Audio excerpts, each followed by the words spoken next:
ये बालाघाट जिले के बैहर से विधायक संजय उइके है।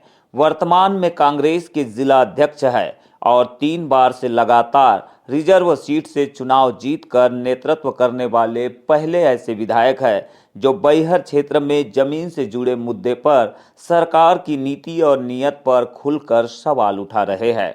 मेरे बैहर विधानसभा क्षेत्र में लगभग हमारे 150 आदिवासी हैं, जिनकी लगभग 103 हेक्टेयर ज़मीन 1966, 1969 और 1971 से 103 हेक्टेयर ज़मीन उन आदिवासियों को वन विभाग ने अपने अवैध कब्जे में रखा हुआ है। जिन लोगों की ज़मीन थी, जिनके नाम पे थी, वो लोग डेथ हो गई। बहुत सारे लोगों की, उनके परिवार के लोग हैं जो लगभग 150 हैं।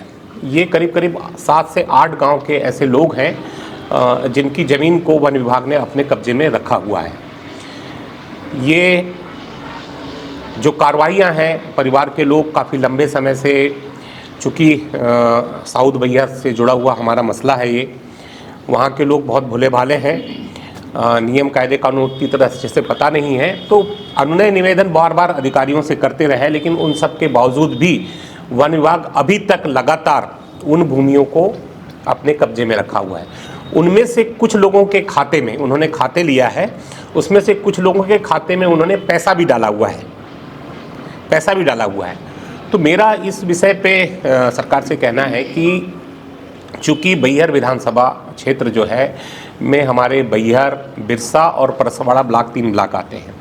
ये शेड्यूल एरिया है, यहाँ 5th शेड्यूल लागू है और यहाँ की कोई भी आदिवासी की संपत्ति, चाहे वो सरकार हो चाहे गैर आदिवासी हो, उसके नाम पे हस्तांतरित नहीं हो सकती। केवल और केवल उसका एक ही उपाचरण है और वो है सरकार उसको अधिग्रहण करे, और अधिग्रहण की कार्रवाई होती है। लंबा प्रोसेस चलता है, 3 महीने का प्रोसेस चलता है। अधिग्रहण होती है, मुआवजा दिया जाता है।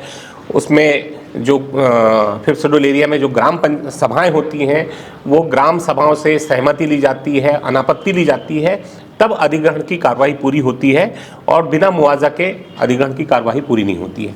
विधायक ने दस्तावेजी प्रमाणों के आधार पर दावा किया है कि बैहर क्षेत्र में 8 से 10 गांवों के 150 आदिवासियों की 103 हेक्टेयर निजी भूमि पर वन विभाग ने कब्जा कर रखा है। यह कब्जा कई वर्षों से है, लेकिन आज तक इसका कोई मुआवजा इन परिवारों को नहीं मिला है। तो इन सब पूरी कार्रवाइयों में वन विभाग ने और प्रशासन ने किसी भी प्रकार की कोई कार्रवाई नहीं किया है। ज़बरदस्ती कुछ किसानों के खाते में पैसे डाले गए हैं। तो पहला एक तो कि कोई भी भूमि अधिग्रहण नहीं की गई है, इसलिए विधिवत कब्जा फॉरेस्ट विभाग ने नहीं प्राप्त किया है। तो मैं एक विषय ये है जिस पे मैं मांग करता हूँ कि हमारे जो आदिवासी भाई हैं उनकी ज़मीन जल्द से जल्द वापस की जाए और साथ ही साथ 66, 69 और 71 से उनको मुआवजा भी दें। उन्होंने जिले में भूमि रिकॉर्ड को लेकर भी कई सवाल खड़े किए हैं। विधायक का मानना है कि राजस्व और फॉरेस्ट को मिलाकर जिले का भौगोलिक क्षेत्रफल 9,490 वर्ग किलोमीटर है, जो वास्तविक क्षेत्रफल से 261 वर्ग किलोमीटर अधिक है। इससे पता चलता है कि फॉरेस्ट विभाग ने कागजी हेराफेरी करते हुए अवैध कब्जा छिपाने का प्रयास किया है। इसका सीधा असर क्षेत्र के आदिवासियों पर पड़ रहा है। उन्होंने इस पूरे मामले पर फॉरेस्ट विभाग के खिलाफ FIR दर्ज कराए जाने की चेतावनी दी है। ये एक सबसे बड़ा दुर्भाग्यपूर्ण बात है बालाघाट जिले के लिए। साथ ही साथ मेरे अपने विधानसभा प्रश्न में मैंने एक विधानसभा प्रश्न लगाया था। उस विधानसभा प्रश्न के में जो जानकारी दी गई है, राजस्व और वन विभाग दोनों ने मिलकर ये जानकारी दी है। अलग अलग राजस्व के अलग लगाया था, वन विभाग के अलग लगाया था। तो लगभग 90,000 हेक्टेयर जमीन जो निस्तार प्रायोजन की होती है, जिसमें ग्राम का अधिकार होता है, जिसमें चराई का अधिकार होता है, निस्तार के लिए बहुत सारे प्रायोजन होते हैं जो MP LRC की धारा 237 में निस्तार प्रायोजन के लिए कलेक्टर को अधिकार होता है कि वो ज़मीन अलग से रखी जाए। जब भी कभी सरकार को ज़मीन लेनी होती है तो जो निस्तार प्रायोजन की ज़मीन है उसमें 2% से, जो गांव का जितनी भूमि है उससे 2% सुरक्षित रखना पड़ता है। अगर 2% से कम ज़मीन है तो वहाँ ज़मीन सरकार आरक्षित नहीं करती है। वो ज़मीन जिस पे गांव वालों का अधिकार था, ग्राम सभा का अधिकार था, 90,000 हेक्टेयर ज़मीन भी फॉरेस्ट अपने संरक्षित वन में प्रतिवेदित कर रहा है। एक तरफ तो निजी भूमि भी कर रहा है, दूसरी तरफ लोगों को जो निस्तार के प्रयोजन के लिए जो जमीन थी वो भी वन विभाग अपने कब्जे में दिखा रहा है, संरक्षित वन प्रतिवेदित कर रहा है। ये प्रमाणित करता है कि वन विभाग किस तरह का कार्य कर रहा है, उनके रिकॉर्ड में किस तरह से गड़बड़ियां हैं। इस गड़बड़ियों को ठीक करने का प्रयास न तो राजस्व विभाग कर रहा है, न तो वन विभाग कर रहा है। अगर उसको जल्द से जल्द उस पर कार्रवाई अगर नहीं करते हैं तो हम संबंधित अधिकारी के खिलाफ में अगला कदम हमारा आंदोलन का होगा, और उसके साथ साथ हम किसानों की तरफ से FIR भी हम उस पर एट्रोसिटी में कराएंगे। सरेखा के वार्ड नंबर 5 और 31 में दूषित पेयजल सप्लाई के मामले में आज नगर पालिका अध्यक्ष भारती सुरजीत सिंह ठाकुर ने प्रशासनिक अमले के साथ प्रभावित वार्ड का दौरा किया। इस दौरान उन्होंने दूषित पानी की शिकायत को गंभीरता से लेते हुए मौके पर ही 3 जगहों पर पाइपलाइन को खुदवाकर फॉल्ट ढूंढने का प्रयास किया। हालांकि आपूर्ति शुरू नहीं होने से वास्तविकता का पता नहीं चल सका। उन्होंने कहा कि जॉइंट को फिलहाल खुला छोड़ा गया है, जिससे कि आपूर्ति शुरू होने के बाद गंदे पानी का पता चल सके। वार्ड नंबर 5 और 31 की सम्मिलित रूप से जो एक गली है जहां कुछ 5-6 घरों में गंदे पानी की शिकायत मिली, तो हम अपने इंजीनियर अधिकारियों के साथ, CMO साहब है, पूरा अमला है नगर पालिका का, हम यहां पहुंचे विज़िट करने।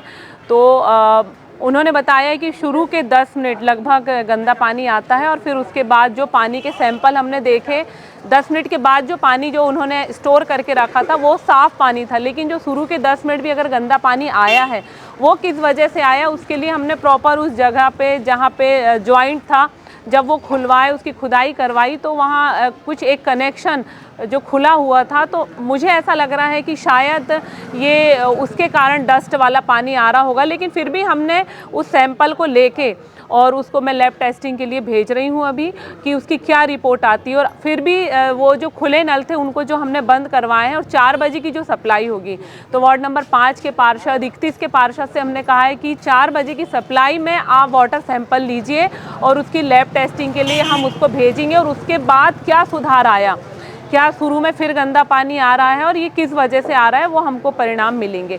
इसके अलावा टेंट वालों के कुछ कार्यक्रम की वजह से यहाँ 1-2 जगह जो लाइन टूटी थी, और नगर पालिका की टीम ने आके उस जॉइंट को सुधारा था, उस जगह को भी खोद के हमने वो जॉइंट को भी निकाला है, और उनको भी अभी हमने खुला इसलिए छोड़ दिया है कि 4 बजे की सप्लाई के बाद हम इसका रिजल्ट देखेंगे कि किस हद तक इसमें गंदा पानी आ रहा है।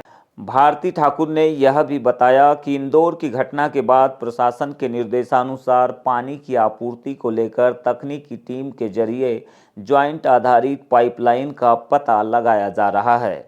वैसे भी HDP पाइपलाइन में लीकेज और सीपेज की समस्या कम ही देखने मिलती है, फिर भी लोगों की शिकायतों के आधार पर हम निरंतर जांच करवा रहे हैं। जहाँ हमें ज्वाइंट पाए जाएंगे जो पाइपलाइन नाली से होके गई है, उनको हम पूरी तकनीकी व्यवस्था के साथ अपने उपयंत्री की सहायता से उन ज्वाइंट को ऊपर लाएंगे और उस पाइपलाइन को अलग शिफ्ट करने की व्यवस्था कर रहे हैं। क्योंकि देखा जाए तो पुराने समय में जब लोहे की पाइपलाइन डली हुई थी और उसमें जो जंग के कारण जो छेद हुआ करते थे, उससे ये प्रॉब्लम ज़्यादा आती थी पहले लीकेज की। लेकिन अब चूँकि ये SDP के पाइप हैं और इनमें ये लंबे समय तक ये शिकायत नहीं आती, लेकिन फिर भी हम पूरी सतर्कता और गंभीरता के साथ इसमें वर्क कर रहे हैं कि जहां भी पाइपलाइन नाली से होके गई है और उसमें ज्वाइंट है, उस ज्वाइंट को हम तकनीकी व्यवस्था के साथ ऊपर शिफ्ट करेंगे। और लोगों को थोड़े से भी अगर गंदे पानी की शिकायत मिलती है तो हम इसकी बृहद स्तर पर मुनादी भी करा रहे हैं कि थोड़ी सी भी अगर शिकायत होती है तो वो नगर पालिका को तत्काल सूचित करें। अलग अलग वार्ड पार्षदों के नाम से हम एक लेटर भी निकाल रहे हैं कि वे उसमें जैसे किसी के वार्ड में कोई शिकायत नहीं है तो वो भी उसमें अवगत कराएं, और किन किन एरिया में प्रॉपर शिकायत है उन गलियों पे हम पूरी गंभीरता के साथ वर्क कर रहे हैं। इंदौर में बैक्टीरियल वाटर सप्लाई से हुई मौतों पर पूर्व विधायक और संयुक्त क्रांति पार्टी के राष्ट्रीय अध्यक्ष किशोर समृते ने सरकार की तीखी आलोचना की है। उन्होंने सवाल पूछते हुए कहा है कि इंदौर में विषाक्त पानी से मरने वाले लोग हिंदू है या नहीं। छिंदवाड़ा में कफ सिरप से मरने वाले बच्चे हिंदू थे या फिर नहीं।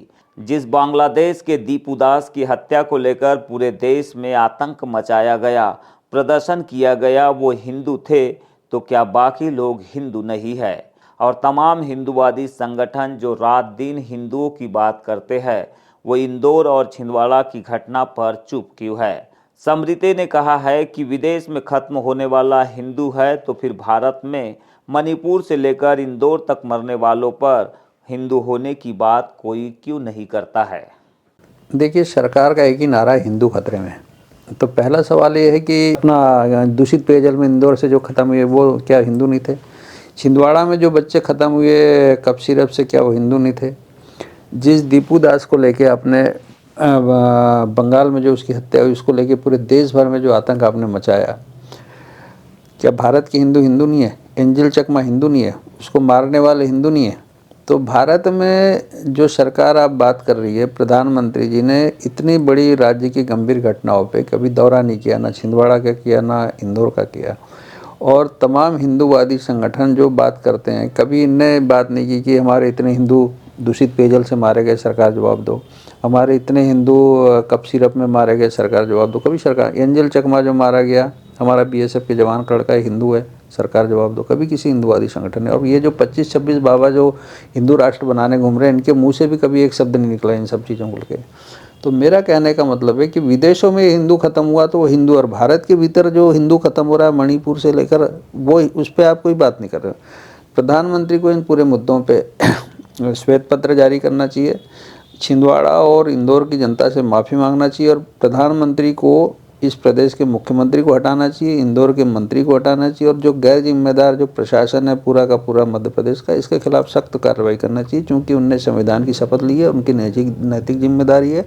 इस देश के प्रधानमंत्री कम, इस देश के अभिभावक भी हैं इस देश के प्रधानमंत्री।